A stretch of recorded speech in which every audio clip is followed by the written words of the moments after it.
Assalamu alaikum students. I am microbiologist Ikra Akram Khan from Remits Academia. We welcome you all in the next video. Please like and subscribe and click the bell icon to notify you every time I have a new video. Let's start with today's topic, that is the atom and molecule. That is the basic concept and basic part of every field in science, for example biology, physics, chemistry.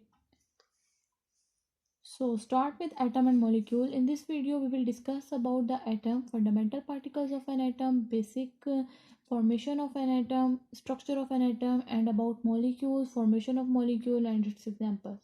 So starts with atom. Atom is basically made up of an element. An element is the simplest kind of matter. So question arises is that what is matter. ठीक है, तो हम start करते हैं matter से कि matter होता क्या है। जब हम एटम के बारे में स्टडी करते हैं तो हमें पहले पता होना चाहिए अबाउट मैटर। हमारे इर्द गिर्द हर वो चीज़ जो किसी ना किसी चीज़ से मिलकर बनी होती है उसको कहते हैं मैटर। मतलब कि हमारे इर्द गिर्द जितनी भी चीज़ें हैं वो कोई ना कोई वज़न रखती हैं और जगह घेरती हैं। ठीक है, तो हर वो चीज़ जो कि जगह भी ऑक्यूपाई करती हो और वज़न भी रखती हो हम उसे क्या कहेंगे, matter. All matters are made up of atoms.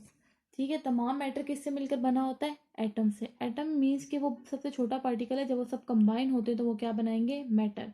तो atom is the fundamental particle of matter. अब हमने क्योंकि पढ़ा कि वो एक बेसिक पार्टिकल है मैटर, एटम जो है वो बेसिक पार्टिकल हुआ मैटर का, तो हम इसमें देख लेंगे कि atom is building block of life. जैसे कि मैं कह सकते हैं हम कि लाइफ जो है वो सेल के बगैर एग्जिस्ट नहीं कर सकती, क्योंकि सेल का जो लाइफ का जो बेसिक पार्ट होता है वो होता है सेल। इसी तरह जो मैटर का बेसिक पार्टिकल होता है वो होता है एटम। मतलब कि अगर एटम होगा तो ही मैटर बनेगा, अगर एटम नहीं होगा तो मैटर एग्जिस्ट नहीं करेगा। So let's start. What is an atom? Atom is the basic unit of matter. मतलब कि जो मैटर का सबसे छोटा पार्टिकल होता है वो है atom. That consist of a dense central nucleus, means कि जिसके दरमियान में क्या प्रेजेंट होता है, न्यूक्लियस। जैसे कि आपको इस पिक्चर में नज़र आ रहा है, एटम जहाँ लिखा हुआ है वहाँ पर उसके दरमियान में एक प्लस का साइन है, दैट इज़ द प्रोटॉन, और एक येलो कलर में है जिसपे कोई साइन नहीं है, वो है न्यूट्रॉन। ठीक है, प्रोटॉन और न्यूट्रॉन जो दोनों प्रेजेंट होते हैं वो सेंटर में प्रेजेंट होते हैं, उस सेंटर को कहते हैं डेंस सेंट्रल न्यूक्लियस। और इसको जो हमने सराउंड किया है वो किससे किया है, क्लाउड होता है नेगेटिवली चार्ज इलेक्ट्रॉन का। मतलब कि जो इलेक्ट्रॉन है वो इसके साइड पे सराउंड में मूव करवा रहे होते हैं। सो क्वेश्चन अराइज दैट कि in this diagram what is the purpose of I and microscope, कि यहाँ पर आई और माइक्रोस्कोप का क्या काम है। ये किस लिए है, ये एटम के लिए है, क्योंकि एटम इतना स्मॉल होता है, इतना बेसिक यूनिट है। इस मतलब इसके बगैर मैटर भी नहीं बन सकता और इसको हम अपनी आंख से भी नहीं देख सकते, इतना छोटा होता है। लेकिन ये अपना बहुत बड़ा रोल जो है वो प्ले कर रहा होता है। ठीक है, तो एटम को हम अपनी नेकेड आई से नहीं देख सकते, इसको इसलिए देखने के लिए किसकी ज़रूरत पड़ती है, माइक्रोस्कोप की। तो अब करेक्टरिस्टिक्स क्या है एटम के। अभी हमने पीछे पढ़ा कि atom is the basic particle, मतलब स्मॉलेस्ट पार्टिकल है मैटर का। और तमाम एटम जो है वो मिलकर किससे बने होते हैं, एलिमेंट से। ठीक है, all elements are made up of tiny particles called atoms.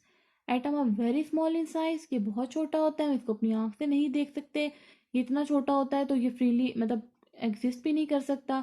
ठीक है, तो इसको अपना रिएक्शन जो है प्ले करने के लिए दूसरे एटम के साथ कंबाइन होना पड़ता है।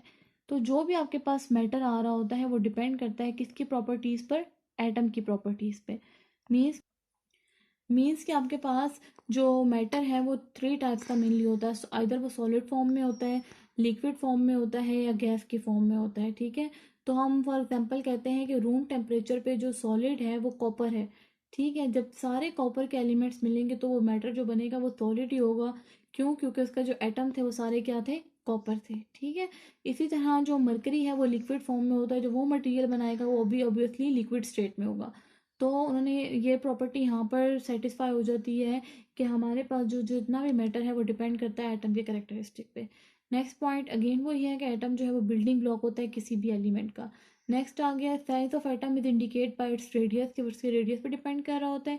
एंशियंट टाइम में इसको कंसिडर किया जाता था इनडिविजिबल। इनडिविजिबल मतलब यही कि वो इतना माइन्यूट होता है, इतना स्मॉल पार्टिकल होता है, can't be seen with our naked eye.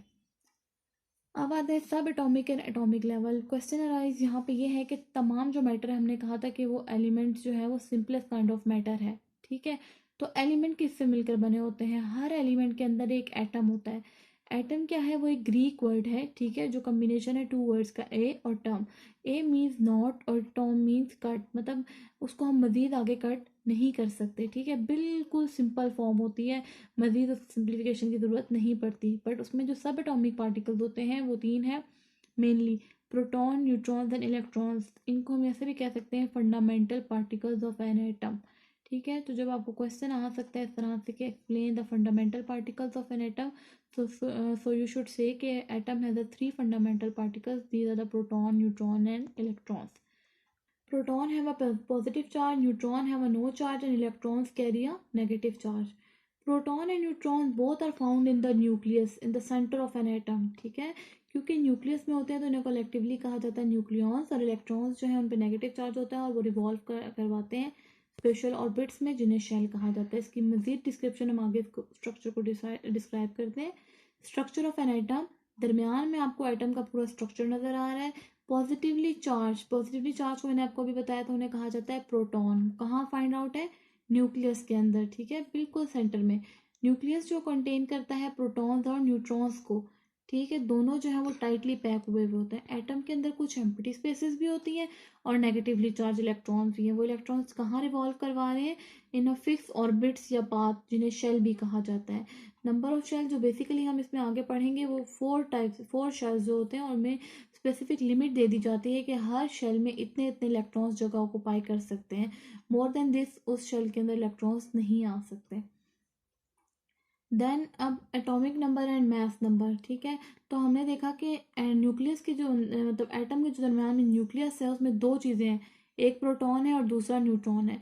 अब जितने भी नंबर ऑफ प्रोटॉन प्रेजेंट होते हैं हर एलिमेंट के, उन्हें कहा जाता है एटॉमिक नंबर, और इन दोनों को कलेक्टिवली मतलब कि प्रोटॉन और न्यूट्रॉन का जो टोटल करके मास होता है उसे कहा जाता है मास नंबर। पहले हम देखते हैं atomic number. The atomic number of an element is the number of proton. अभी जैसे मैंने आपको डिस्क्राइब किया था कि एटॉमिक नंबर क्या होता है, कि जितने भी नंबर ऑफ प्रोटॉन प्रेजेंट होते हैं न्यूक्लियस के अंदर किसी भी एटम के, तो उसे कहते हैं एटॉमिक नंबर। और तमाम एटम्स के पास एक जैसा एटॉमिक नंबर होता है। फॉर एग्जाम्पल कि अगर हाइड्रोजन के पास एक प्रोटॉन है तो इट्स मीन कि इसके पास एटॉमिक नंबर एक है। हीलियम के पास दो प्रोटॉन है, इट्स मीन कि इसके पास कितने एटॉमिक नंबर हैं, दो हैं। अगर लिथियम के पास थ्री प्रोटॉन है तो हम कहेंगे it's have a three atomic number. Let's see about the mass number. The mass number of an element is the sum of number of protons and neutrons. मतलब ये कि जितने भी प्रोटॉन्स और न्यूट्रॉन्स हैं उन दोनों को अगर हम प्लस कर लें जो न्यूक्लियस में प्रेजेंट है तो कलेक्टिवली उसे कहा जाता है मास नंबर। और mass of an atom is mainly the mass of proton and neutron, मतलब ये कि उन दोनों को प्लस करने से न्यूक्लियस जो बनता है वही उसका मास नंबर होता है। फॉर एग्जाम्पल के हम एग्जाम्पल लेते हैं कार्बन की, उसके पास 6 प्रोटॉन है और 6 ही न्यूट्रॉन है। अगर हम सिर्फ 6 प्रोटॉन की बात करेंगे तो वो एटॉमिक नंबर होगा कार्बन का, लेकिन अगर हम दोनों की बात करेंगे 6 प्रोटॉन एंड 6 न्यूट्रॉन तो वो होगा उसका मास नंबर, ठीक है। इसी तरह एल्यूमिनियम के पास 13 प्रोटॉन और 14 न्यूट्रॉन, जब इनको हमने सम किया तो बना 27 and the mass number of aluminium is 27। Next is sulphur. Sulphur के पास 16 प्रोटॉन है और 16 न्यूट्रॉन है। जब हमने इन दोनों को कंबाइन किया तो बना 32। तो सल्फर का एटॉमिक नंबर क्या हो गया आपके, सॉरी मास नंबर हो गया आपके पास 32। Representation of an atom, atom को कैसे रिप्रेजेंट करवा सकते हैं, मतलब कोई हमें आइडेंटिटी तो होनी चाहिए ना। अब इतने ज़्यादा एटम है और एटम मिलके किसे बने हुए हैं, एलिमेंट्स से, तो हम उन्हें एलिमेंट्स को रिप्रेजेंट करवाते हैं सिंबल से। सिंबल क्या होता है, कोई भी एक शॉर्ट नेम जो उन एलिमेंट्स को दे दिया जाता है, ठीक है। अब उसमें जो है कुछ एलिमेंट्स के पास सिंगल लेटर के भी सिंबल होते हैं, कुछ के पास डबल के भी होते हैं।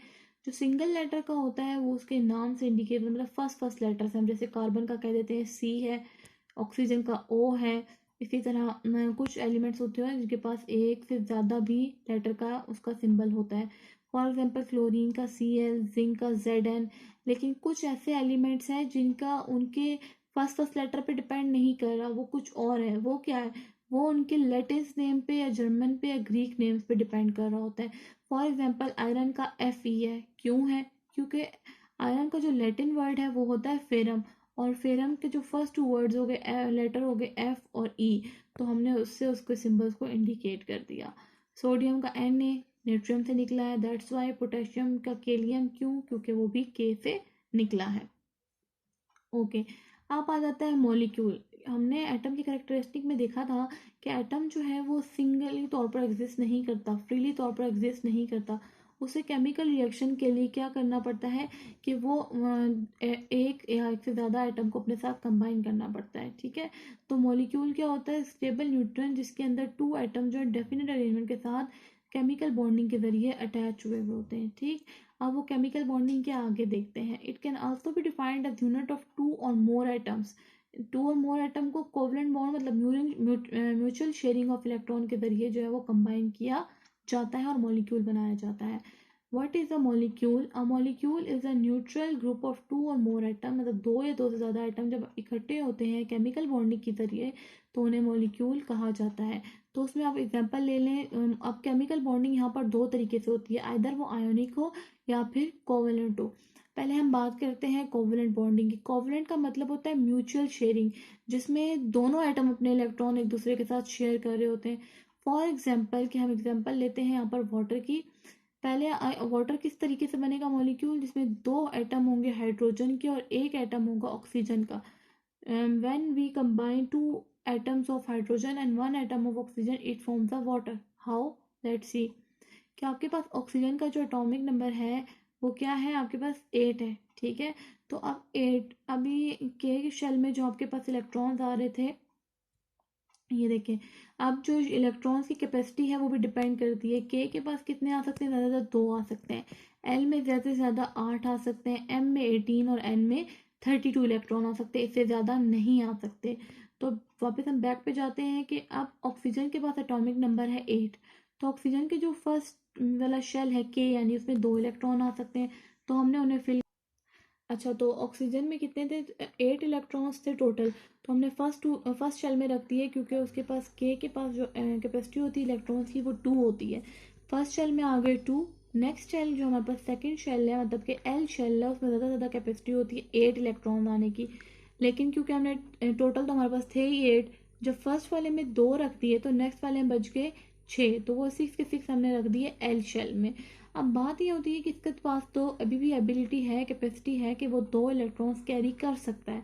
तो इसने अपना आउटर मोस्ट शेल कंप्लीट करने के लिए हाइड्रोजन से जो है, हाइड्रोजन के आउटर मोस्ट में 1 इलेक्ट्रॉन होता है, तो जब 2 हाइड्रोजन इलेक्ट्रॉन्स की हम बात करें तो दोनों हाइड्रोजन ने क्या किया, अपना अपना 1 इलेक्ट्रॉन जो था उसके साथ शेयर करवा दिया।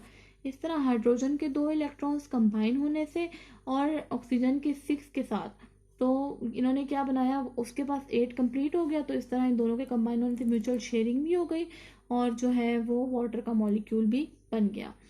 अब हम बात करते हैं आयोनिक बॉन्ड की। तो इससे पहले आयोनिक बॉन्ड की बात करने से पहले आपको आयंस का पता होना चाहिए। आयंस होते क्या है? बेसिकली आयंस जो है, आयन का मतलब होता है चार्ज बेरिंग स्पीशी। चार्ज आपके पास 2 तरह के होते हैं, या वो पॉजिटिव हो सकते हैं या फिर नेगेटिव हो सकते हैं। ठीक है, तो हमने यहाँ एग्जांपल लिए हैं कि सॉल्ट मॉलिक्यूल की। अभी हमने पीछे देखा था कि सोडियम Na क्यों कहा गया है, क्योंकि वो वर्ड नाइट्रियम से निकला है, नाइट्रियम इज द लैटिन वर्ड। इस तरह क्लोरीन के पास जो सिंबल है वो है Cl। तो Na के पास जो टोटल इलेक्ट्रॉन्स होते हैं वो है 11। ठीक है, तो फर्स्ट शेल को भी हम फिल करते हैं Na वाले को। तो सबसे पहले आपके पास आ जाते हैं 2 इलेक्ट्रॉन्स। ठीक है, के शेल में 11 में से 2 चले गए तो पीछे रह गए 9। फिर 9 में से 8 जो इलेक्ट्रॉन्स थे वो आ गए आपके पास एल शेल में। फिर जो 1 इलेक्ट्रॉन रह गया वो आ गया एम शेल में। जो आउटर मोस्ट शेल है उसमें सिर्फ 1 इलेक्ट्रॉन है। ठीक है, और हम वो इलेक्ट्रॉन किसी को डोनेट भी कर सकते हैं या किसी से 7 इलेक्ट्रॉन्स ले भी सकते हैं। तो Cl के पास जो टोटल है वो 17 होते हैं। तो इस तरह पहले वाले में आ गए आपके पास 17 में से 2 निकल गए, तो फिर एल शेल में रह गए 15। ठीक है, एल शेल में आपने उन 15 में से 8 डाल दिए। ठीक है, तो फिर आउटर मोस्ट में बच जाएंगे 7।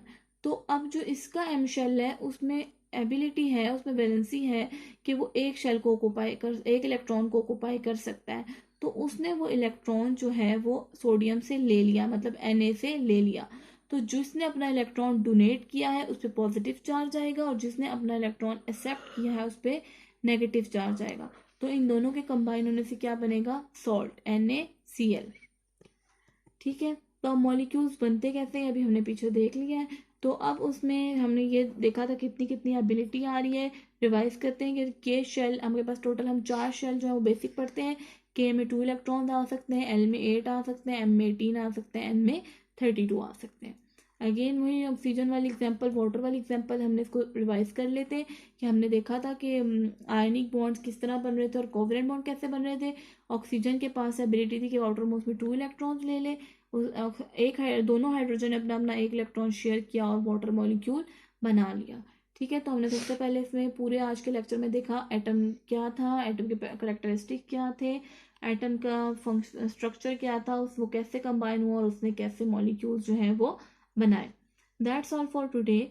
For more information, please subscribe our channel. If you have any queries, contact us at email. Email is ramestacademia@gmail.com. Thank you. Please subscribe and like our channel.